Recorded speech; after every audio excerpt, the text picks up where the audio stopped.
Hello friend, যোগ আরাধনায় আপনাদের সবাইকে স্বাগত। শরীর সুস্থ রাখতে আমরা নিয়মিত যোগাসন করি। আজ আমি এমন 5টা টিপস আপনাদের সামনে আলোচনা করব। এই 5টা টিপস আপনারা যদি নিয়মিত অনুসরণ করেন তাহলে আপনাদের যে উদ্দেশ্য নিয়ে যোগাসন করা সেই উদ্দেশ্য সফল হবে। আজকের প্রথম টিপস, কোন সময় যোগাসন করবেন। অবশ্যই আমাদের যোগাসন করা উচিত সকালে সূর্যোদয়ের সময়, প্রকৃতির সাথে একাত্ম হয়ে যোগাসন করা উচিত। আজকের দ্বিতীয় টিপস, নিয়মানুবর্তিতা, অর্থাৎ নিয়মিত যোগাসন করা উচিত। শরীর ও মনের পরিচর্যার জন্য অবশ্যই নিয়মিত যোগাসন করা উচিত। যোগাসন বিষয়ক তৃতীয় টিপস, খালি পেটে যোগাসন করুন।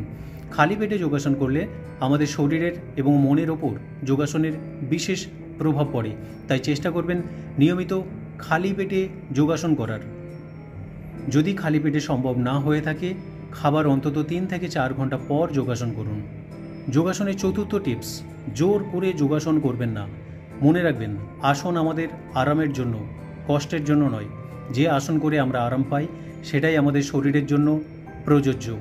তাই আপনারা চেষ্টা করবেন কোনো রকম জোর বা চাপ দিয়ে আসন করবেন না।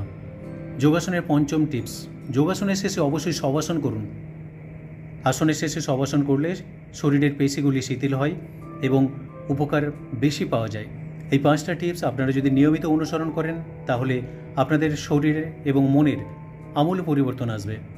সবশেষে একটাই অনুরোধ, এইরকমই হেলথ টিপস পেতে যোগ আরাধনা চ্যানেলটিকে অবশ্যই সাবস্ক্রাইব করবেন এবং ভালো লাগলে অবশ্যই একটা লাইক করবেন। কোন ধরনের আসন আপনারা দেখতে চান কমেন্ট বক্সে অবশ্যই লিখে জানাবেন।